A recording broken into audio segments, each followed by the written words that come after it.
Hey Yagaho guys, welcome to the final week of the GBA Season 3, and if you're wondering why is this the final week, then you probably have not been keeping up with other coaches' channels or the GBA Twitter or anything like that.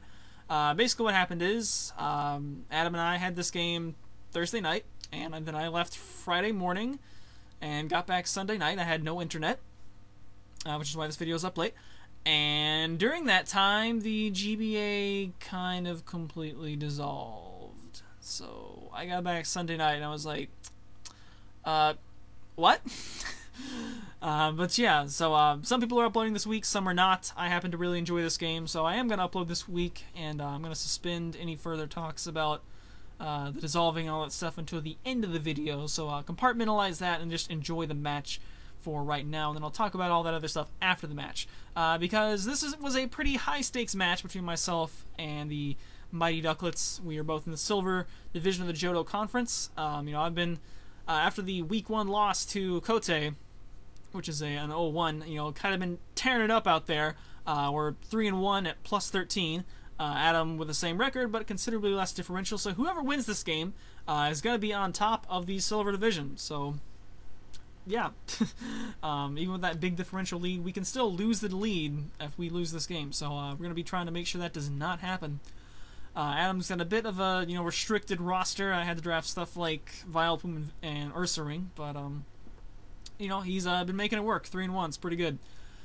So we can see here he's got Chandelure, Azelf, thundurus-I, Incarnate. The latter of those two being his two Wavermon pickups that were held off for only the expansion team. So those are his best two things. He's pretty much been had to bring those every week.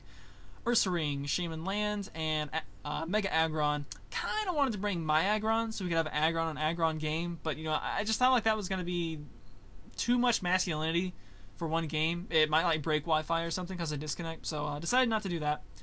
The rest of his team is Gastrodon, our old buddy Hitmontop, my favorite Pokemon, Sableye, Lickilicky, and Venomoth, which he just got in free agency for dropping Vileplume. So you can see there's quite a bit of special offense going around there. Venomoth with potential to Quiver Dance Pass, all that stuff. So you might be thinking, well, we got a Chansey, so that's going to shut down, special attacking and stuff. Well, the problem with that is he's got two ghosts in the form of Chandelure and Sableye, both of whom have Taunt and Trick, and of course Sub, and all of those things basically make them very anti-Chansey. I can't Seismic Toss them, and I won't be able to Toxic them either, so I basically can do nothing to them. This is where I really wish I had Chansey's big sister. Blissey Shadow Balls are a lot better than Chansey Shadow Balls, kids. So Adam's a very good player. Also Azelf can go physical. Thundurus, I guess, I'm pretty sure learned Superpower. It could go physical, at the very least has Taunt. There's a lot of stuff he could do to be anti-Chansey, so how do I solve that? I don't bring Chansey, so let's see what I did bring. We got Hydreigon, Zapdos, Suicune, Slurpuff making one of the rare appearances, Ferrothorn, and Megalophony coming back. I guess we'll start at the bottom. So Megalophony, a bit of a risk, as he does have Prankster Will-O-Wisp, he does have Prankster Thunderwave, but, he also has two ghosts, including Sableye, that I really would love to high jump kick the crap out of. I want to get some use out of Scrappy this year, right? So, we're going to be bringing Megalop, and I figure, if we can kill off Thundurus as it gets a sacrificial Thunder Wave off, as we do outspeed it, we're able to run Adamant and still outspeed his entire team, barring Scarvers.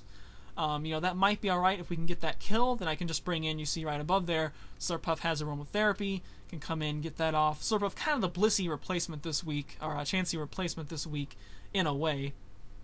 And if we can just, absorb a status, get a kill, and then later clear that status off, that's, thumbs up all well and good. Threw Sub on there because, Sub's always a nice thing to have. I figure at some point someone's going to start using Protect just to scout for, just to block high jump kick. And, maybe I can throw a Sub up there and then just be all well and good to go. Speaking of Slurpuff, again, kind of the Chansey replacement, being very specially defensive. The main thing with Slurpuff is it's going to be capable of hitting the ghost types. Has a Stab, Dazzling Gleam for Sableye, and has Surf, which does a decent amount of damage to Chandelure. It's got a little bit of special attack investment. Aromatherapy, of course, and I think I threw Light Screen on there as the fourth move. Still got Citrus Berry with Unburden, so maybe I can either switch in, take a hit, Unburden activates, and then I can get off on Aromatherapy, or maybe take a hit as I Aromatherapy, and then I've got Unburden, so I can throw up a Light Screen and then die, something like that. something like that going on. We'll see what Slurpuff's going to be able to make happen this game. Hydreigon, kind of a mystery set since I don't actually get to use it in its intended way, so I'll just let that remain a mystery. Zapdos, running special attack and speed, timid. What in the world nonsense is this? Where's my bold with max defense? Well, it's not going to be appearing this week. We got Life Orb and Roost, just to, you know, patch up Life Orb damage. Always a nice little combo to have a Life Orb and Roost, or some kind of recovery move in the same set, so you don't just get worn down by the Life Orb recoil. Just the 2 stab attacks, T-Bolt and Air Cutter. Air Cutter there primarily for Shaymin, and then Thunderbolt that deals pretty well with the rest of his team. I think is that his only electric resistance? I think it might be.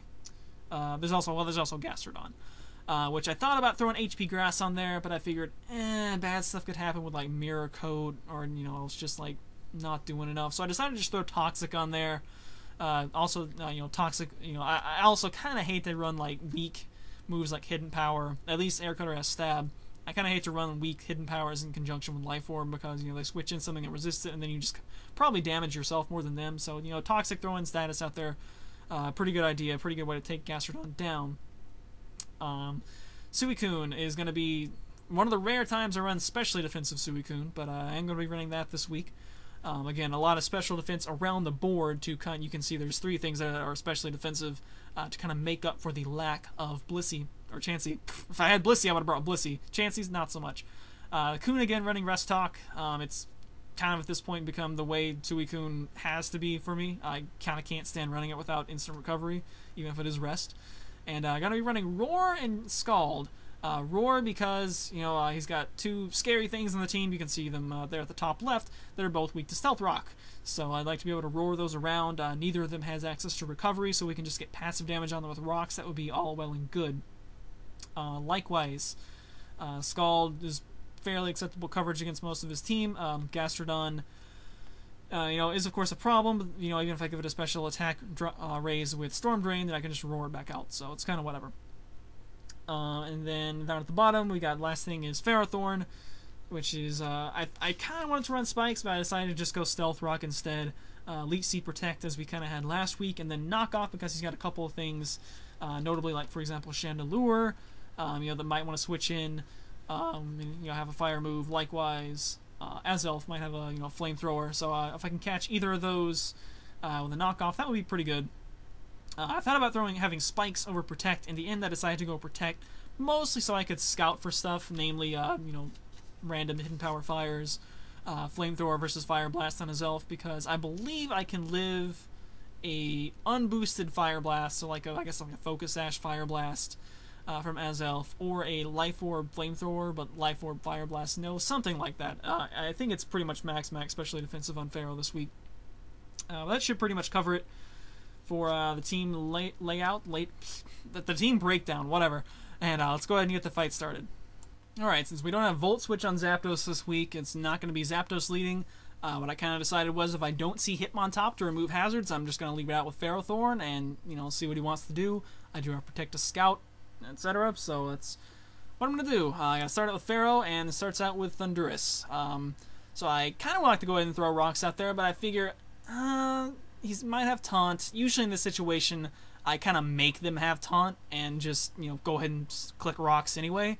But I decided, you know what, I'm just going to go ahead and Protect this turn, see what he wants to do. You know, he could well be some sort of a Scarf set or a Spec set or whatever. He does indeed go for Taunt. So I see that and I'm thinking, at this point, he probably sees, you know, oh, Goop, I have Taunt, you know, don't be going for Stealth Rocks, and therefore, you know, I'm either going to have to switch or do something like Gyro Ball that wouldn't hurt Thundurus too much, I guess, since it resists it. So instead I think, he's probably not going to go Taunt. So I'm going to click Stealth Rock this turn, as he does Volt Switch out.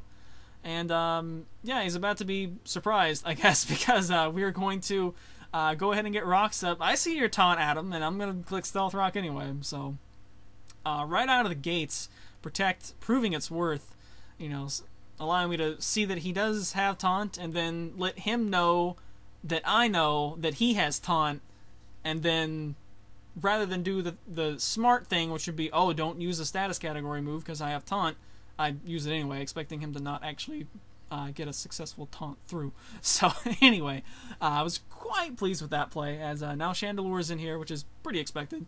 I suppose I could have gone knockoff as well, but you know, certainly I'm going to value getting rocks up. And at this point, you know, Pharaoh has, if nothing else, he's gotten rocks up, and because of no Hitmontop, it looks like they're going to stay. And you know, here we got two things that are weak to rock, so awesome. So here's Suicune. I'm kind of afraid of Energy Ball, the impact, but I'm going to go ahead and go into Suicune anyway. I'm not going to lose Ferrothorn this early, especially when he's got Ursaring hanging around that I do want to, you know, get Iron Barbs damage and whatnot on, as well as Protect to get any Toxic Orb damage and whatnot racked up. Does Flamethrower, does a decent bit. I think that was a crit, right? Was it a crit? I think it was a crit.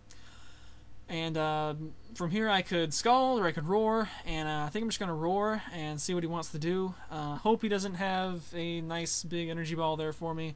Looks like it was not Life Orb, so he's not going to be switching moves, so at least it's not going to be a Life Orb Energy Ball coming in my way. At this point I'm probably doing calcs to ascertain whether or not it is Spexed or whatnot, and I have closed my notepad file, so I can no longer tell you what my in-game notes were for it. But at any rate, we're going to Roar, and in comes the thing right back again, as he dropped in Shaymin there, took a little bit of rocks damage, and now this thing's going to be taking rocks damage, and the more rocks damage this thing takes, the better, because for one thing, I believe Surf from Slurpuff only does 50-ish% maybe, so that's the thing. This time though, you know, I was talking about it, he probably would pack Taunt on Chandelure, and indeed he does.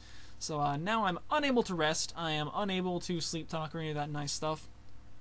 So I'm sort of forced to just go for Scald as my only usable move. So I'm not sure if I want to go for Scald on this thing. You know, it would hit whatever comes in at least decently well. Shaymin is going to be the most likely switch in, so I might just want to go ahead and switch out in expectation of that. But, you know, I could still get a burn, do some decent damage to it, so... Anyway, we'll see. I believe I do just stay in and Scald, and, you know, at least get some damage off on whatever comes in. And as he brings in Azelf instead, so that's not exactly the best thing to bring into a Suicune, I guess. But, does about half, but part of that was rocks. So I just know this next Scald is not going to kill it. So I go ahead and calc like a Life Orb Energy Ball, see how much it's going to do. At the time, I don't think about Grass Knot, even though I'm pretty sure, yeah, you got Grass Knot in 4th gen, so... I guess I just figured Energy Ball with the buff would be stronger, but I think Grass Knot is actually 100 versus Coon, so takes the Grass Knot, and if he wasn't already aware, he's pretty well aware now that I'm especially defensive Suicune based on how much that did.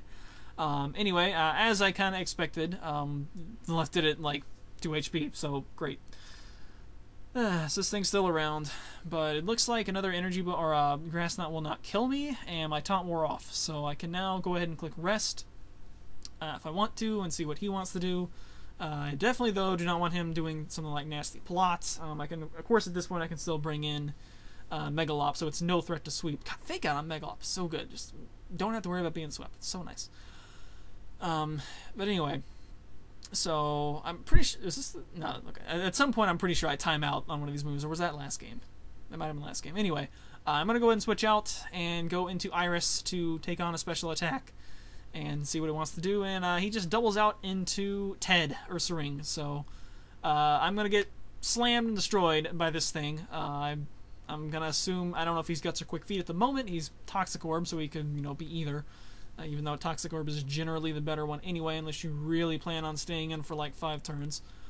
So I'm gonna get out of here and go into Ferrothorn. He could very well pack Close Combat, but, you know, whatever. I want to get some additional damage on there with Iron Barbs, etc. I can Protect for additional Toxic Orb stall, etc., etc. And yeah, hopefully I can see about how much this does. At the time, I don't think I calc it properly to ascertain whether it's Guts or Quick Feet. I don't know why I don't, but evidently, no, surely I do, right? Surely I do. I'm not sure. Anyway, suffice to say, I'm just going to click Protect on this next turn as we get some, you know, extra damage on there. It's just going to be a matter of, unlike Aggron, you know, who, you know, doesn't beat himself up when he head smashes everything, Ursaring, you know, takes damage from poison and whatnot. So, gonna go ahead and Protect here, see what he wants to do, and goes into but the Prince Aggron over there. Hopefully some of you get that reference. I love that movie. Anyway, so here is a very pivotal turn.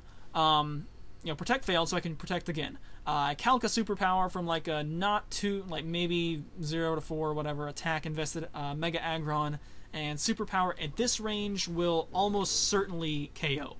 If I protect for some lefties gain, though, it almost certainly will not KO. However, if I protect, I can also let him set up a free Stealth Rock, and I would like to punish that Stealth Rock with a Leech Seed, which would also, of course, be more damage on his guy that doesn't have recovery outside rest, and some HP back from me to further ensure I can live a superpower. So I end up deciding to protect here because I figure I'm going to end up seeding Stealth Rock at some point anyway, surely, and so I just decided to go ahead and seed that over to him right now, and but now at least I'm at enough HP that I can live a superpower unless it's attack invested almost certainly, and if I die from it, then at least I'll know he's likely got at least some attack investment in there. I'm just gonna go ahead and try to put a Leech Seed on there for some extra damage, and he gets a crit superpower, which by his own admission didn't matter. And that's unfortunate. I lose Ferrothorn. He wouldn't have had too much utility for the rest of the battle. I likely would have just, set up Leech Seed, maybe protected another turn for some extra damage on that thing. And then, maybe had him for Death Fodder later to switch into a Ursaring. And that would have been, not, monumental, but it would have been helpful. So, whatever. Crits happen, and we move on. So, think about what I want to drop in here, and I'm going to drop in Gregor because I figure, with Rest Talk, I can probably handle this thing pretty well. Even though I'm especially invested, I do resist his stab steel, so I'm just going to go ahead and rest up here, I believe, as this is going to be the best thing for me to rest up on. Anytime this thing's in, I can switch into it pretty safely. I can rest up on it pretty safely. If I wanted to set up Curse or whatever, I could roar it out. And otherwise, Scald is just going to do a good amount. So there he went for Toxic, and which is a good move to try to get on Suicune, but of course they got Rest, so it fails.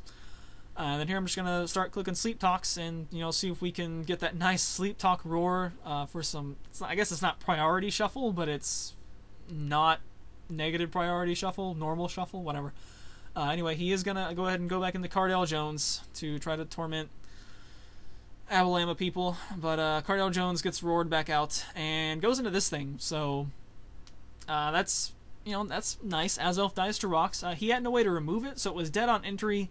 And, now he gets a free drop, so kind of good, kind of bad. On the one hand, it didn't put him into some, he now gets a free drop, but on the other hand, that's Death Fodder that he doesn't get a choice on when he's going to be able to use it. And anytime you can, take a choice out of your opponent's hand, that's going to be very good in pretty much any game. That's pretty much what happened right there. So, Azelf is now gone. He doesn't have that hanging around for Death Fodder, so... this thing can do mad damage to me, even though I am a Suicune, so I'm going to go ahead and get out of here, and I believe I'm going to go into Iris right now, since I did lose Ferrothorn. If he's Quick Feet, I should live it. If he's Quick Feet and Jolly, I should live it. I do take a bit of Rocks damage there, which is going to not be helpful, but Iris does go down in conjunction with Rocks, and unfortunately that doesn't really tell me anything. Of course, if he's Guts, yes, absolutely, that's dead. But I believe it also has a chance to kill if he's Adamant Quick Feet. So at the time, I probably should know by this point based on how much I did to Ferrothorn. But for whatever reason, I was still uncertain at this point in the match. So anyway, so Yuna's going to drop in, and Yuna, as much as I would kind of like to throw a sub up here, expecting him to either A, switch, or I guess what he ends up going for is Protect, trying to, get me on a high jump kick, and lol. On that. Yuna is not going to be faster than a Quick Feet Ursaring right now because she still has the 105 base speed, so I have to fake out, even though I would kind of like to throw up a sub. And indeed, he does protect. Whether he protected or switched, sub would have been nice. But yeah, so here we are. But now I have the 135 base speed, and I can just go or whatever, even if he is Quick Feet. And I believe I'm just going to click Return, as it's it's not going to miss, and it doesn't have any chance to do bad stuff with Protect. I suppose that Protect also cost him some HP, so that's kind of beneficial as well. But anyway, just gonna go ahead and do that. I'm either gonna get some big damage off on somebody else, maybe get a kill, or this thing, which is still definitely a big threat, is gonna go down. So goes into Chandelure, takes another quarter from Rocks and finishes off the other 50% with a nice return. So Scrappy coming in handy, picking up a kill, and pretty pleased with that. Gonna see what he wants to drop in now. Thundurus for Prankster T-Wave would be annoying, albeit risky, since, you know, Thundurus is going to take some Stealth Rock damage and would not appreciate a return. What else could he go into? He could go into Shaymin. That could be physically defensive. That could be problematic. We'll wait and see. I could also just go into Mega Aggron, which is, of course, very physically defensive. Again, if I had that little bit of extra Leap Seed damage on there, maybe High Jump Kick might have been tempting, but probably not. That would have been, what, an extra 2/8 on there with each seed, I guess. So, if not more. Maybe. But anyway, I'm just going to go ahead and switch out of here because, again, Suicune is pretty much a complete counter to this Mega Aggron. I can just come in and Scald it, or roar it out, or roar whatever the switch in is, etc., etc. That's why I really wanted to get Stealth Rock out this match, and that's why I was very thankful that we had the nice Ferrothorn plays on the opening turns. You know, it didn't work out with the exchange with Superpower and Protect and Stealth Rock and whatnot, but I'd say the early first 2 turns more than made up for that. So anyway, so here's Gregor coming back in, and gonna actually double out into Thundurus. So, you know, getting some momentum going on here, expecting my Suicune switch. But since I am a specially defensive Suicune, I'm pretty confident I can live whatever it is he wants to go for. I absolutely do not want to give him Volt Switch momentum into Ursaring. That is the #1 thing that I do not want to do right now. I believe I'm just going to... I'm not sure at this point in time what... I definitely knew during the match. When you use Sleep Talk, dudes, you gotta make sure you know what turn of sleep you're on, and I was definitely keeping track during the match, so you're not going to see any sort of mistakes as far as that goes. But I believe we do need to Sleep Talk right here. And if he gets a crit T-Bolt, that's going to be a problem. He does get a crit Volt Switch, which does considerable damage. If that was a crit T-Bolt, I might be dead or close to it. But we are going to Sleep Talk, thanks to that special bulk. We do live that Volt Switch pretty well. Cardale Jones comes back in, and thankfully we Sleep Talk a Roar and get right back into Mega Aggron, which is the perfect thing for me to roar him into. I'm going to wake up on this turn, I believe. I can get a rest back up, heal off that big critical hit Volt Switch damage, and that's going to be absolutely fantastic. This Aggron just can't do anything. He's going to be, forced to go back into Thundurus, which, by the way, is going to be taking more Stealth Rock damage. I don't think at the time I actually realized it had leftovers, potentially until maybe right now. But at some point I got to figure, I haven't actually hit the thing, and it's coming to Stealth Rock twice, and it's above half. So something's going on there. But anyway, I'm back up to full now, and hopefully if he doesn't get a crit Volt Switch, it won't do nearly as much. So I'm just going to go ahead and Sleep Talk again and see Volt Switches again. You can see without the crit, does about a third, so I'm way more satisfied with that much damage. Also, I didn't have Rocks damage on me at that point. So anyway, Shaymin comes back in, and finally I miss a Sleep Talk roll, which was, you know, it already got several awesome rolls on it. And look at all that damage Shaymin has taken. That is, I believe, all Stealth Rock. That's all Shaymin trying to get in, trying to, you know, at least stay in and get leftovers recovery, and no, it's been roared out every time. So I just think that's pretty funny. But anyway, so Shaymin's here, and I'm not about to stay in here and take a super effective Seed Flare or anything like that. Just not going to be something I appreciate. So we're going to get out of here. And let's see, we have Zapdos. Megalop is not really a defensive switch-in. But yeah, Zapdos is going to be a pretty alright switch-in. Not a, you know, defensive one this week. But still, it should be able to handle most things that Shaymin wants to go for, which ends up to be a Dazzling Gleam. So a very good thing I didn't switch in Hydreigon trying to resist, you know, a Seed Flare, Earth Power, whatever. I guess Zapdos resists both those anyway and has Roost, so...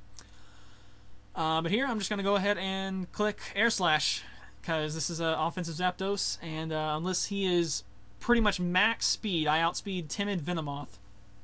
I was going to be able to run Modest, and then he picked up Venomoth, so I had to run Timid. We're going to click Air Cutter, and from this range it should, with Life Orb and max special attack, or very close to it, depending on the IVs. I believe this one does have HP Grass, but I just chose not to carry it. Anyway, Air Cutter should kill it, but it goes into Mega Aggron, and Air Cutter, considering resisted, that does quite a bit. I know Mega Aggrons do tend to run some special defense EVs because the physical defense is kind of already there. So from that range, we're definitely good to T-Bolt. You know, of course, I figured out that, of course, with Filter, you know, there's no need to run Heat Wave for this thing this week. T-Bolt's going to do almost as much as Heat Wave would anyway, and is not going to miss. So, and of course, that freed up a move slot. So. We're just going to click T-Bolt here, and this should be a dead Mega Aggron. Actually, no, we're not. I lied. We're actually going to go ahead and Roost, because I figure the worst thing he's going to do is Toxic me, and I'm just not going to be that concerned about that, because, you know, I'm already going to be taking residual damage. If he chose the Stone Edge, then that would be resisted. Earthquake would be, alright, fine, you got me. But as it is, I definitely do not mind taking a Toxic on Zapdos. It gets me at more HP than I would have been. And, you know, now I'm above some hits from Shaymin, whereas with Life Orb, if I had just gone straight for T-Bolt, I would have been at lower HP, and I would have been in much worse shape for this. So, here, though, I am going to click Air Cutter, and he's got 3 things left, including Thundurus and Ursaring. So, at this point, Zapdos is a little bit too worse for the wear to really take on the Thundurus in a battle of the Electric Flyings, but I do have Megalophony hanging out in the back for that. With Fake Out to out-prioritize the Prankster T-Wave, etc. So we're just going to go in Air Cutter and hopefully kill this Shaymin. But surprise, surprise, he is max speed, or I believe he actually said 1 point less than max speed, so that if I was max speed, he could Seed Flare or Earth Power me on my Roost. So very clever, not what ended up to happen, but he goes ahead and Healing Wishes into Ursaring. So now this thing that I kind of had mostly planned to just, you know, kill it by wearing it down, is back at high HP. So it doesn't have Toxic Orb up right now, so it may well want to use Protect, which makes me kind of want to Roost, but at the same time, I've had Toxic on me several turns, and I'm honestly not going to gain that much HP. At the very least, it's not going to be enough HP to make a difference in taking a hit from this thing or not. So I'm just going to go ahead and go straight for Thunderbolt. You know, if he Protects, I'm going to still be thinking he might be Quick Feed just because he needs to be able to get that hit off. But, whereas if he's Guts, then, you know, he's not going to be able to outspeed me. So I'm just going to go ahead and click T-Bolt. He Protects. You know, that's fine. I don't think Roost was that much better of a play right there than T-Bolt was. You know, it was certainly a riskier play in case he just went ahead and went for an attack and killed me off anyway. But here I'm just going to T-Bolt and I outspeed him, so that definitely confirms he is Guts and not Quick Feet, and you know, Quick Feet would have killed Zapdos there anyway. Unfortunately, barely just does not do enough, and then Poison doesn't even finish him off, so But now that I know he is not Quick Feet, I know I'm safe to drop in Hydreigon, and I'll just go for a safe Dark Pulse. However, he wants to deny Hydreigon the kill and goes for Protect, so at this point it looks like I pretty much have it in the bag, as his only thing left is Thundurus. I do a Fake Out, which will do almost enough, and if it doesn't, I can always switch out, you know, sack something and bring it back in for another Fake Out. But it looks like Hydreigon, with being able to resist his electric attack, should be able to just finish him off with Dark Pulse, and doesn't get the Infinity Paralysis that he needed to have any sort of chance of winning. And Dark Pulse is going to carry us off to victory and get us a nice 3-0. Alright, so we got stuff to talk about here at the end. Some people have just made entire videos dedicated to just that, but I'm just going to tack it on here at the end of this video and probably still make this video super long. But anyway, just to conclude things here, I'd like to say thanks to Adam. It was a good game. You know, I had a great first 2 turns where I just kind of got him. You know, that was, you know, he could have well just stayed in and taunted again, but, you know, what can I say? I guessed and I got it right. So, you know, for me, I guess. I was pretty proud of it at any rate. Then, of course, you know, Ferrothorn pretty much just did his job, and we got a nice 3-0 out of it. So, you know, it's going to keep us in front of the Silver Division to the extent that it matters. And, yeah, just continue to bump up our differential more. So, cool. You know, 3-0, one of our lower wins, actually, of the season, after the 6-0 and the 5-0. But considering the quality of the opponent, I think it was still a pretty good win, all things considered, especially any win in Division. But, of course, kind of gonna be all for naught. But, anyway, we'll go ahead and take a look at the Pokemon of the game. It's actually going to go to a Pokemon that had no KOs and no deaths, which is going to be Suicune, who I was kind of down on early in the season, too. I was kind of shopping him around almost, but, you know, in these last 2 games, kind of really came on strong. Started getting a little bit more used to running Rest Talk on him, so, you know, I just kind of always hated, and some weeks in the past season, I just tried to run, like, Leftovers and Protect and Toxic and whatnot for recovery, which is not quite as good. You know, if you get Toxic, you're kind of done. So, you know, got a little more used to using Rest Talk, and that was definitely a big factor this week.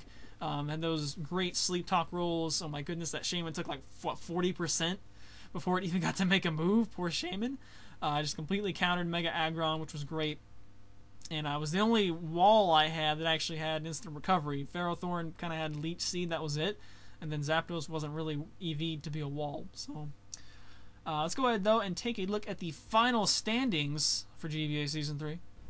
Alright, so just for funsies, we're going to take a look at the final standings for the GBA Season 3. Again, you know, obviously there's more important stuff to discuss, but we're just gonna take a peek here and see how things ended up after the 5 weeks. Now the first two teams, we're gonna go in reverse order. See the first two teams there, the Cleveland Cavaliers and the Minnesota Timberwolves, the two other teams in the Silver Division, where I think we're the only two people who did not play this week. So they just have 4 games recorded, but yeah, they're pretty heavily in last place. Actually, I guess one of them would have surpassed the New York Yankees. You see there, at least, yeah, they definitely would have surpassed the Yankees at some point. One of them would have, anyway. We see the Yankees. The Bronzongs got a win in their final game in Season 3. So you can see the bottom dwellers are, you know, right there. Then we got the St. Louis Rampardos, the first team with multiple wins. We got the Milwaukee Sawsbucks. They're neck and neck in the gold division. The second Kanto team to appear, the Toronto Maple Leafeons, you know, projected to, you know, just blow everyone out, 12-0, win the league. 2-3, suffered some surprising losses.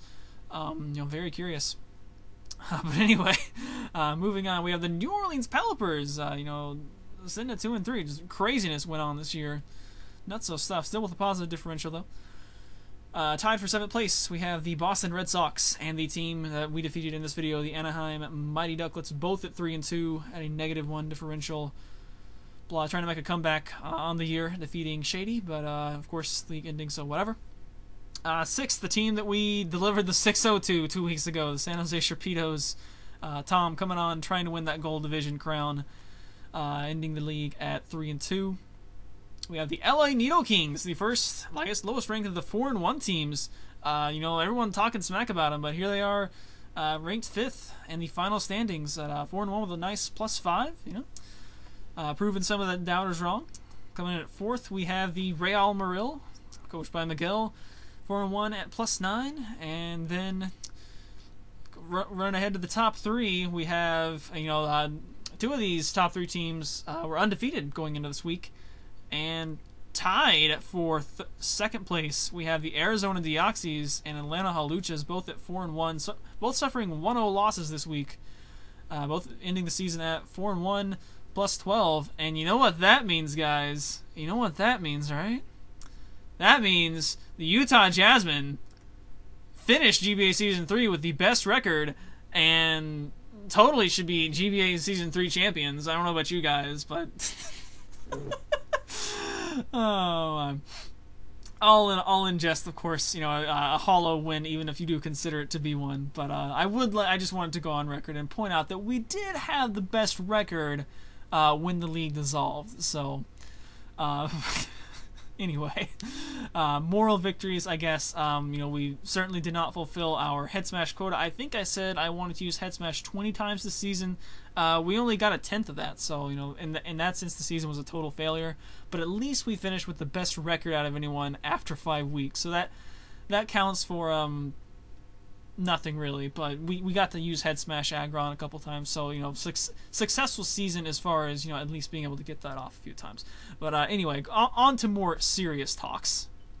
Right, so what's going on with the future of the GBA? So the GBA is not completely done. You know, it's too awesome an idea to just let completely die forever because of something like this.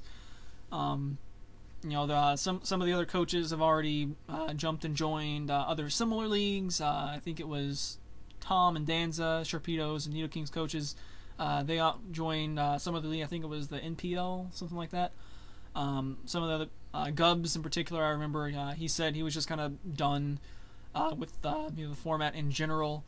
Just, you know, I can definitely understand that because he put a ton of work and effort into each one of those videos, and I can understand it's definitely very, very taxing. You know, I put a fair bit of work into mine with, you know, the stat pop-ups and all that good stuff. So, which of course I didn't do this week because, you know, stats are kind of pointless at this point, keeping track of and whatnot. So I chose not to do that this week. So, some people are interested in returning. Some have already, jumped ship and gone elsewhere. Some just flat out don't want to come back at all. And, I don't think anyone really super blames anyone in particular too much. So, while it's unfortunate it happened, I don't think anyone, I don't think there's any major bad blood as a result of this dissolution, which is, pretty alright to see. It's unfortunate it happened, but, I don't think,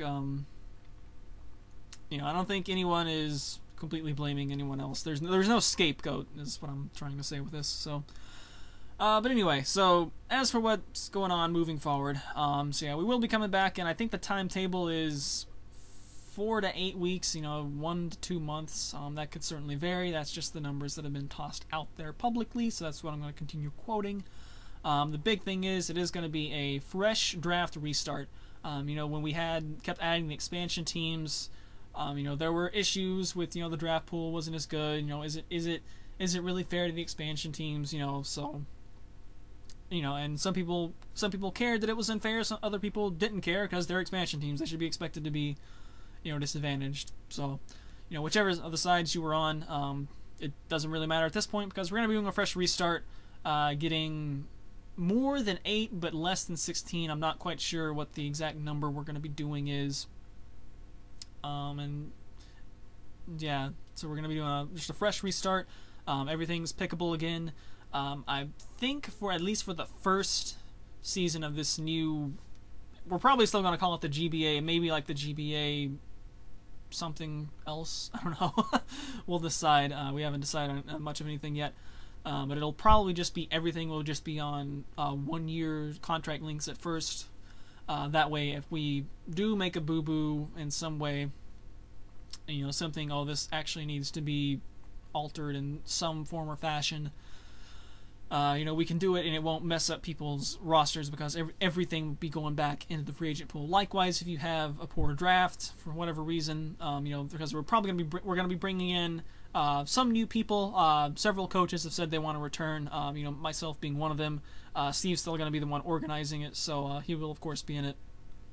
And then a couple other coaches, I think. And then some new guys as well. So, if you mess up and have a poor draft in, this first draft, it doesn't matter because it's all going to get reset in the next season anyway. So it's kind of going to be more like the TPX draft tournaments that we did where, it doesn't carry over to future seasons. So, we might bring back the contract links idea eventually, but I think this is a good... in this transitionary period, I think that's going to be a good idea if we don't have contract links, and I think we pretty much decided on that. But yeah, that's pretty much all the information that I've got for you guys right now. Unless I wanted to name some of the names that are coming back, but they may still change their mind, so I don't want to put that out there concrete. But yeah, yeah, so pretty much is all the news as far as the new GBA it has going on. And I just want to say this can be a very tough league, at least compared to, mentally, especially. I guess the majority of the game is mental. Just picking up a stylus is not that physically exerting, but yeah, for a normal Wi-Fi game, maybe you spend, a couple hours making a team, and you're like, yeah, this team's good. You go on Wi-Fi, maybe you get, you lose pretty badly. Well, okay, I can play another game with this team.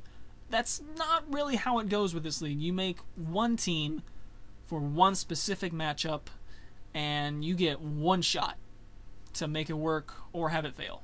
So, yeah, it's a major time investment to spend for a team that's only going to be good for one battle, and that I think is the main thing that makes this league tougher than just playing more casually on Wi-Fi, is that level of commitment you have to make to just try to get one win, and then the next week you got to do it again, and that's really tough to do week in and week out.